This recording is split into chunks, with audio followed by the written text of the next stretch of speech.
Judith 2:128. Sur la 18e année, le 22e jour du premier mois, le bruit courut au palais que Nabuchodonosor, roi des Assyriens, allait tirer vengeance de toute la terre, comme il l'avait dit.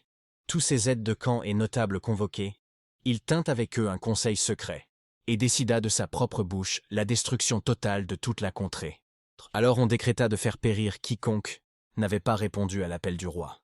Le conseil terminé, Nabuchodonosor, roi des Assyriens, fit appeler Holoferne, général en chef de ses armées, et son second.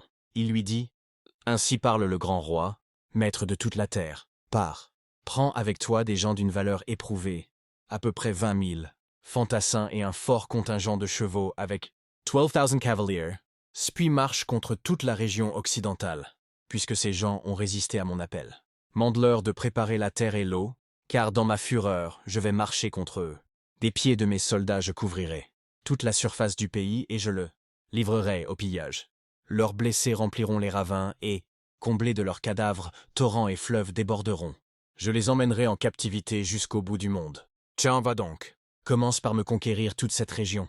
S'ils se livrent à toi, tu me les réserveras pour le jour de leur châtiment. Quant aux insoumis, que ton œil n'en épargne aucun. Voulez à la tuerie et au pillage dans tout le territoire qui t'est confié. Car je suis vivant, moi, et vivante est la puissance de ma royauté. J'ai dit, tout cela, je l'accomplirai de ma main. Dres et toi, ne néglige rien des ordres de ton maître, mais agis strictement selon ce que je t'ai prescrit, sans plus tarder. Cross sortit de chez son souverain. Holoferne convoqua tous les princes, les généraux, les officiers de l'armée d'Assur, puis dénombra des guerriers d'élite.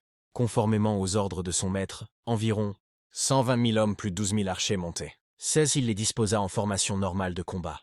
Mais il prit ensuite des chameaux, des ânes, des mulets en immense quantité pour porter les bagages.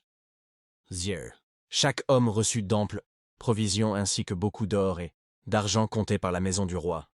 Puis, avec toute son armée, il partit en expédition devant le roi Nabuchodonosor afin de submerger toute la contrée occidentale de ses chars, de ses cavaliers, de ses fantassins d'élite. Une foule composite marchait à sa suite, aussi nombreuse que les sauterelles, que les grains de sable de la terre.